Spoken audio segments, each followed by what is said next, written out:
The smallpox tapeworm, or Echinococcus multilocularis by its scientific or Latin name, is a zoonotic parasite. In Europe, it is the highest ranked foodborne parasite. It is the causative agent of human alveolar echinococcosis, which is a neglected disease. The World Health Organization aimed to eradicate or at least control it by 2050. Without appropriate treatment, the human alveolar echinococcosis causes death of the patient. Echinococcus multilocularis has an indirect life cycle, which means that two hosts are needed for completion of development. The final hosts provide habitats for adult parasites. Canid or sometimes phelid species can play the role of final hosts in the life cycle of this parasite. Intermediate hosts support the larval development. In the life cycle of Echinococcus multilocularis, rodents and lagomorphs, such as rabbits, hares and their relatives, can be intermediate hosts. Suitable definitive host species are red fox, Arctic fox, golden jackal, coyote, grey wolf, domestic dog, raccoon dog, or other canids. Phelids are less suitable hosts of the parasite because fewer adult worms can be found in the intestine and less intensive and short-lasting egg production can be observed. The eggs are shed by the feces of the canid or phelid definitive host. These eggs have thick shell, which ensures the survival in the environment for longer periods, especially in wintertime. Thus, infective eggs might be in the environment without any visible signs of fecal material. Therefore, intermediate hosts or humans can get infected from the contaminated environment. The rodent intermediate hosts ingest the eggs with contaminated feed. In the small intestine of the host, oncospheres, a larval stage of the parasite, hatch from the ingested eggs. Then oncospheres penetrate the intestinal wall and enter the bloodstream, by which they reach different internal organs, mostly the liver. When the oncosphere gets stuck in the liver capillary, it undergoes a transformation, which resulted in metacestode formation. In a fully matured egg, an oncosphere is located. In the liver, it transforms into germinative layer. This is a small vesicle which aims to reproduce several infective larvae asexually. The secondary task of the germinative layer is to produce laminated layer, which is a cell-free, carbohydrate-rich capsule with the ability to hide the developing larvae from the host's immune system. The third layer is made by the host as an immune reaction. This three-layered cyst is called a metacestode. So, the inner layer is the germinative layer, which reproduces asexually and produces the laminated layer. As a result of asexual reproduction, numerous secondary sites with protoscolysis inside are produced in the liver lesion. The medial layer is the laminated layer, which masks the developing parasite against the host's immune system. The third, outer layer is a result of the host's immune reaction, so it is host-originated. The three-layered structure is called metacestode. The special feature of Echinococcus multilocularis is that the germinative layer can develop protrusions into the environment. Thus, metacestode of multiple vesicles infiltrates the target organ similar to a malignant tumor. The pathological finding of alveolar echinococcosis can be seen in this photo, with several small cysts inside the tumor-like lesion, which is covered by the third layer that was produced by the host.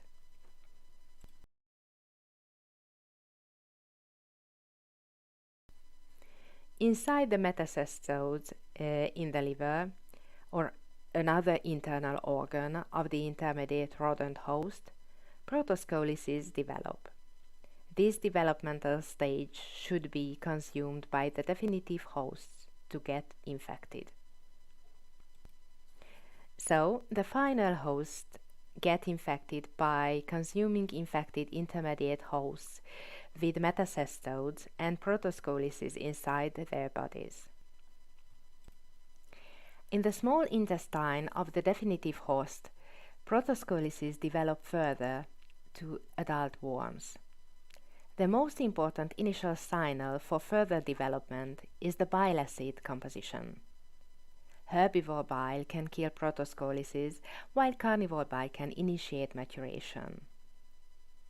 In the small intestine of canid hosts, Echinococcus individuals cling to the intestinal mucosa between the intestinal villi.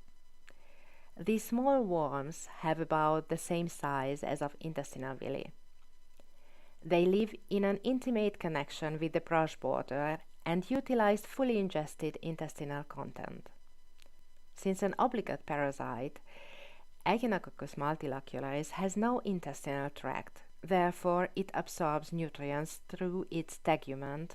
Tegument is the scientific term for the parasite's surface tissue.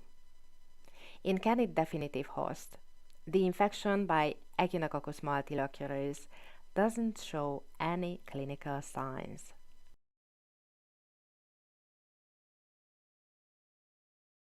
After consuming an infected rodent, the whole development until egg production needs 4 to 5 weeks. This is the pre-patent period.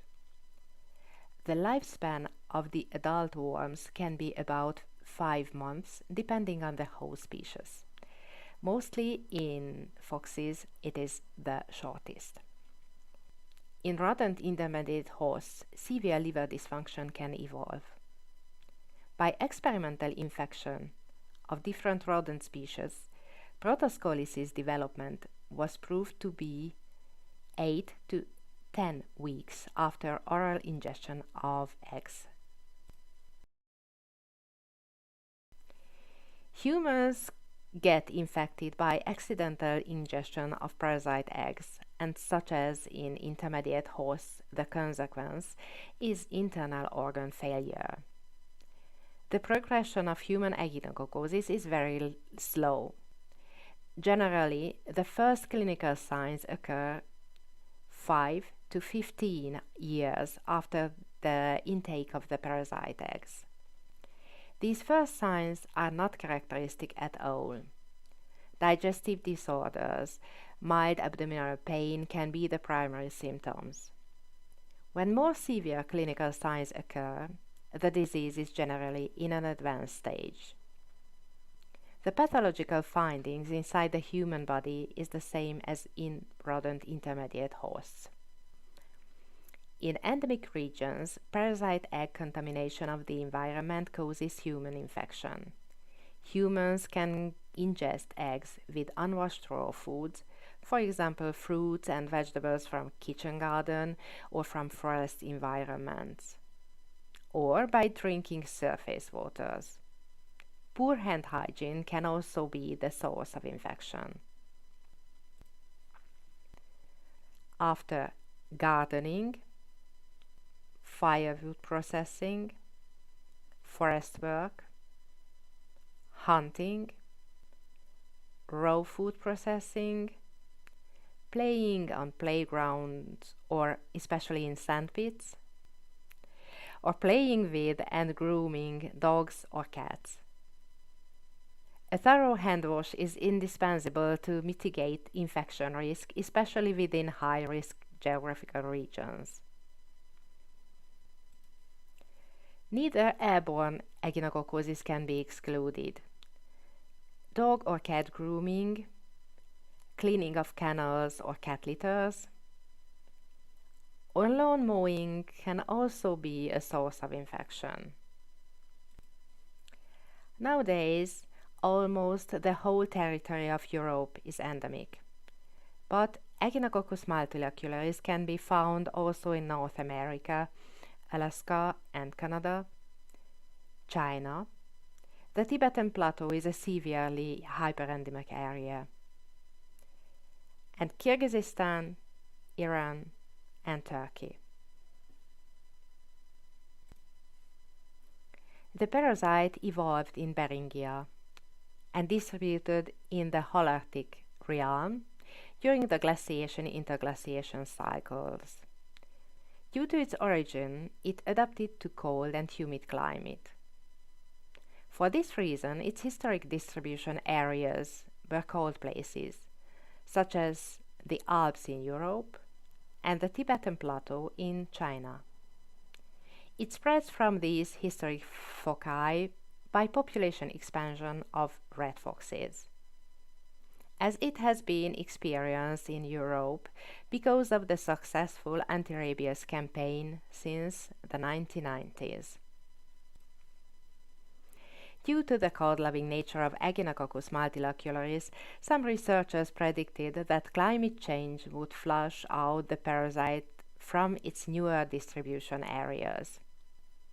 Unfortunately, recent research findings proved that in Europe, the endemic status of the Western Balkan region is comparable with the Alpine historical distribution area. Despite the climate on Balkan is not cold, though it is humid in some regions. Croatian and Hungarian researchers detected a remarkable case accumulation in both canid definitive hosts and humans, which means that a hotspot emerged around the Croatian-Hungarian border.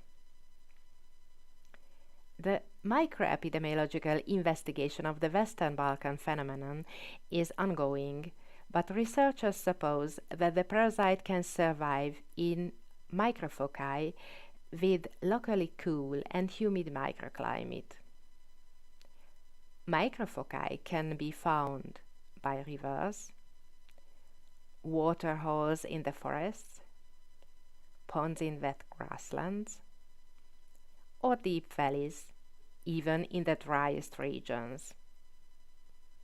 Moreover, the very dense golden jackal population can also support the maintenance and spread of Echinococcus multilocularis.